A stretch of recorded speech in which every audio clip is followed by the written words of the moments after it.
Hey guys, Dan Heilman back with another DragonHeir video. It's been a while since I made a DragonHeir video. Just kind of want to talk about why I haven't made a video so far, and then I want to talk about some of the changes that have come to global launch since beta. So I was going through contract negotiations with the staff for quite some time for, whatever, since global launch, since even like a month before global launch. They wanted me to put it on my other channel, which I wanted to dedicate to Watcher of Realms. And for some reason, they really wanted it on that channel and they wouldn't accept my other channel, even though at the time my other channel was bigger and was getting more views. So it was kind of weird to me, but I wanted to dedicate my other channel to Watcher of Realms, which I've done recently. Anyways, so that's why I haven't made videos for a while. I also wanted to check out the patch notes to see what had changed from beta to global. They didn't release any sort of patch notes that I was able to find, so they didn't really talk about the changes. So I want to talk about what has changed since beta, kind of my opinion on some of the changes, etc. So, all right, let's begin. They have contracts going out, so you'll probably see a lot of videos from content creators, and you have seen them, I'm sure, over the last month. They're paying a very big amount of money for 4 videos, so I'm sure you saw a lot of content creators making 4 videos, but I'm just going to make some videos without a contract because they did not want to give me a contract. Apparently they gave everyone else a contract, but they didn't want me to have one. So I guess it is what it is. I lost out on that money, but whatever. I'm still going to cover the game a little bit. We're going to see how it goes. I'm going to make a couple of videos, see how the views do. If the views are really bad, then I won't make any more videos. If they do decent compared to Eternal Evolution, then we'll make some more videos. So, okay, I already have a summon video recorded. I want to show you some of the differences summons. So let's talk about summons first. The very first thing they did was a very bad change, in my opinion. They removed the guaranteed legendary out of summon events. So now there is absolutely no way anyone would ever use these summon events, okay? If you are a Hyper Kraken spending $5,000 a month, then you can summon on these top 2 banners. If you're not a Kraken, Leviathan, Poseidon, then you're going to summon on the regular banner. The regular banner is better in almost every single way. It has legendary, it has the exclusive legendary heroes, which are only available in this banner. They are never, ever, ever available in this banner, at least since we've seen so far. Can you not even see summon details? Here we go. Okay, so no, who's this? Oh, that's a new hero. This is another new hero. Man, they got a lot. They have added a lot of new heroes in this game, but I have never ever seen an exclusive legendary in these summons. Gillian's quite good. So you're definitely going to want to go on here. Also, the pity is not the same between these different banners. So if you summon here and summon 100 times and don't get a legendary because you haven't hit your pity yet, whatever pity is that. What is pity in this game?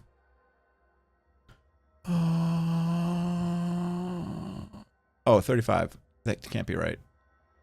It can't be right. 35. I guess that's right. So that means I went to pity. I have done summons. I'll post the video probably tomorrow or the next day or something like that. Apparently 35 is pity. So basically what happens is you could be at 34, and then if you swap to another banner, you lost your pity completely when the other banner goes away. So the pity is the same for each. The pity is not the same between banners. It is only for each banner. Now this one is nice. If you can get to 80, which you cannot get free to play unless you save for multiple seasons, you'll not be able to get to 80. But if you can get to 80 here, you'll get another random legendary. But again, you have exclusive legendaries in this pool. It doesn't tell you the pool for some reason. But yeah, it should be every hero in the entire game in this pool here. Unfortunately, purple dice do not give you a chance for legendary. So basically, these banners up top, they used to be $850 in the beta, and you were guaranteed the legendary hero. Now, there is no guarantee of ever getting them. It also doesn't even really... Oh, here's finally... It does show you... Cannot be changed. And it says, after obtaining the blessed hero... only one blessed hero can be attained during the event. And it says, after summoning a non-blessed hero, the chances of obtaining a blessed one will increase to 2, 4, 10, 20 times the initial rate. So technically, 20 times, you could never, ever, ever get the legendary. That's an option. But but also obviously if you get a couple legendaries, you're going to get a higher rate. So you're going to hope that you're going to get it. So I don't know. They've removed the guarantee, but they kind of increased the rates a little bit. So I don't know. It's not guaranteed anymore. It used to be $850 to get the guaranteed legendary. Now it's technically infinite dollars. I don't know how the math works out because I think we have a lot more than 20 legendaries. Yeah, we got plenty of legendaries in this game. So sometimes you may never ever get it. So that's a negative change in my opinion. And honestly, these banners not sharing pity with the main banner is kind of BS because they don't tell you that anywhere. So just be very, very careful. Just be very, very careful when you summon. Do not ever summon on these top 2 banners. Only summon on this banner because you're also trying to work to 80, right? Because 80 gives you another free legendary and you can get exclusive legendaries, which are the ones you really want in this banner. Okay, enough about summoning. It's also quite expensive. It's about $5 per summon. So it is quite expensive to purchase summons if you want them, but however, there are some good deals. If you want to spend a small amount of money, I would consider getting both of these and then grabbing, you know, some of these. I think this one right here, this 50% discount is quite good. I think this one is pretty decent. This one's pretty decent. This one's pretty decent. They do have these, which are double the first purchase. So if you want to spend a lot of money, you can. After you buy all these, and after you buy all these, there's really nothing until the next season as far as like high value packs. You can also get them here using diamonds, which you can get in game. This is how free-to-play players are doing it. Obviously, they're getting their Heliolite dice, their Master Scrolls, and their stamina here. Be careful buying stamina in this game. So this is a paid currency. You can buy this red currency. If you use them on stamina, you lose all the gear you farm at the end. You also lose the experience. So you, in essence, you basically lose the stamina. You do get kind of something back, but it doesn't really make up. So just be careful spending a lot of money on stamina and then, you know, and then not getting it back, right? So Season 0, I did get some stuff back. I was in the top 25%. So I got to buy a couple things here. I got to buy the avatar frames. I got some Master Scrolls, and I didn't get summons because, in my opinion, it's so hard to get legendary heroes, man. So you can get 1,000 Heliolite dice and not get a hero you want, but Master Scrolls are very important for the legendaries you do have. So I already have a lot of Legos, so I went for the Master Scroll. If this is your first season, you probably want to go for the Heliolite dice so that you can get more legendaries. And then once you have a couple legendaries, then use Master Scrolls. So yeah, that's that. So what else? There was something else I wanted to check in here. I forgot totally what it was, but that's okay. They have not added any exclusive legendaries into the game since the beta. They have, however, where do I find the gallery? They have, however, added a decent amount of legendaries into the game. So Flora is exclusive. She's really good. Rash is new. Jorn is new. Casper's new. Vicana's new. She's new. Twitch is new. A lot of these guys are new. Garrett's new. And they renamed some of them, like Zephy. That was not the name of that hero before. They also changed the looks of a lot of the heroes. These guys have all been here. She looks new. He looks new. She looks new.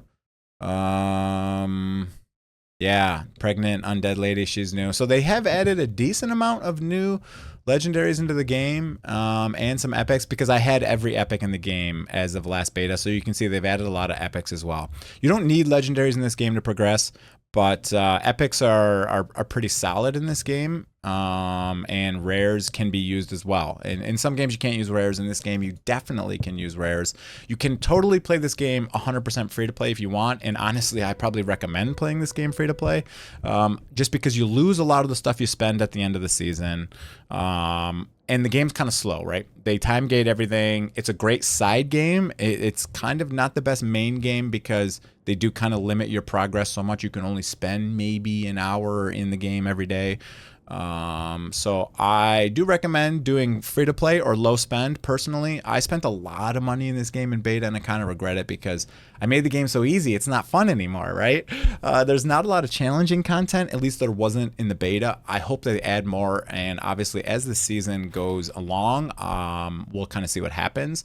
I have a feeling that maybe they have added other stuff, because they have added They have added new dungeons, right? So we have Goblin Lair, so maybe we'll get other dungeons as well. And they did redo some of the dungeons. They have slightly different bosses, stuff like that. So that's kind of cool. Now they did make some big changes in Arena, which are positive. I do like what they did in Arena, so let's talk about that. So if I want to challenge someone, they have basically Arena loadouts, which is nice. You can see it says competitive at the top, and they make every hero the same level as your highest level hero, which is pretty cool. I'm a big fan of that. So they have this basically this competitive loadout here that you can use for Arena. So you set up your gear here, and then it's totally different than the PvE content in the game. Now, one complaint I have is I wish when you save sets, you could save an artifact. Give us 4 slots for artifact, 1 for each. Oh, there's 6. What is there, 6? Is there 6 factions? Yeah, 6 factions. So give us 6 slots for artifacts at the top, and let us pick an artifact for each faction as well as this. Because a lot of times when I swap tanks, I also want to swap the artifact. So that means I have to swap twice, which is kind of annoying. I think that would be a huge improvement to the game, is adding artifacts to the saved gear set menu. Because I will say that is kind of one of my biggest complaints about this game, is a lot of the content, you have to totally change your team.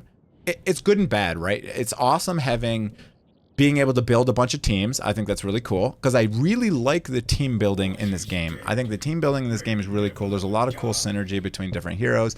You have like rally heroes like this dude who rally has specific buffs based on different heroes you have. You have a bunch of poison heroes in this game. You have frost heroes, which apply debuffs like these 2 up here.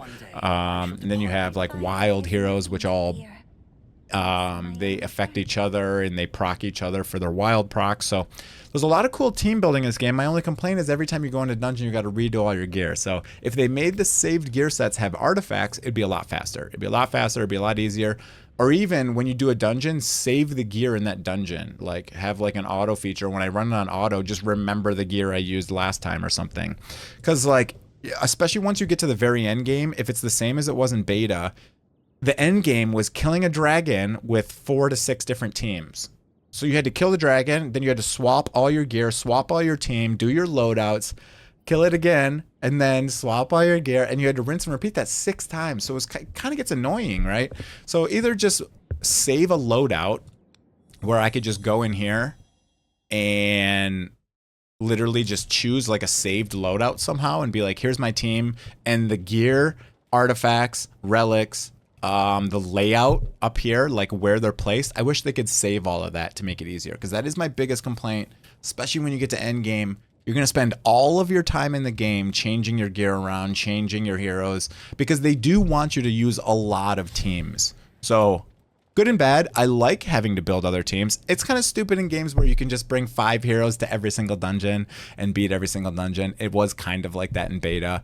In beta, everyone used the same exact fire team, which was it was Felicity, it was Eric, it was Fiona, Flora, whatever her name is, the exclusive wild girl, and then, you know, 2 other heroes. So everyone was using the same exact team.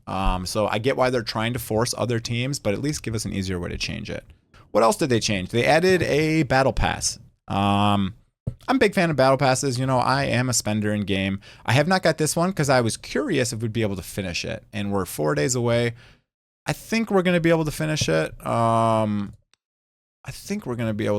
So I need to do a couple of these, try to finish this out. But this one is pretty good value if you want to spend money. Again, these are expensive alone. These are $5 each. So this right here is $10. That's probably $15, $20, $25, $35.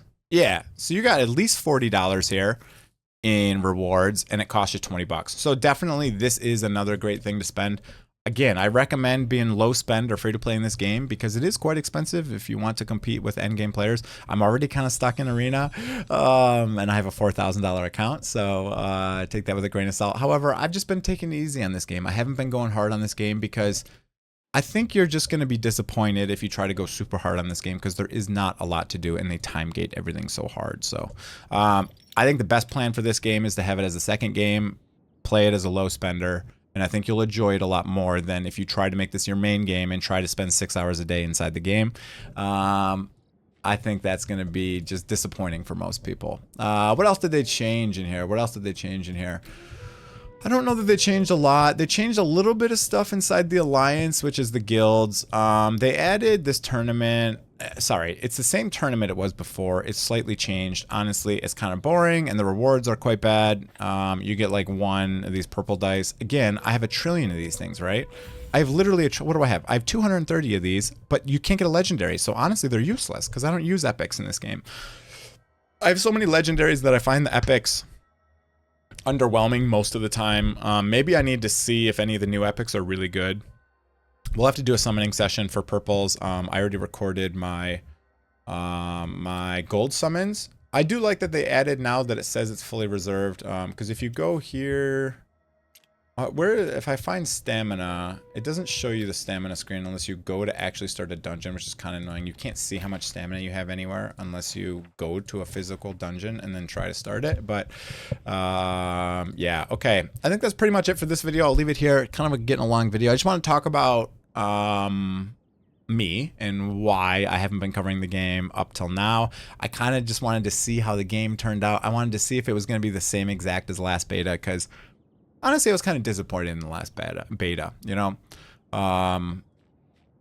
Yeah, we'll leave it at that. That's it for the first video. Hope you guys enjoyed it. If I get decent amount of views on this video, then I'll continue to post more content. I wanted to try it and just see how the viewer base is for this game. So if you enjoyed the video, hit that like button and subscribe button. Obviously, I'm going to be moving over to this other channel for DragonHeir videos. So if you're not subscribed to this channel, you're probably already subscribed to my other channel. Go ahead and hit the subscribe button on this channel. We're trying to freshen up this channel here a bit. That's it for the video. Hope you guys enjoyed it. If you did, hit that like and the subscribe button. Have a great day, everyone. See you guys.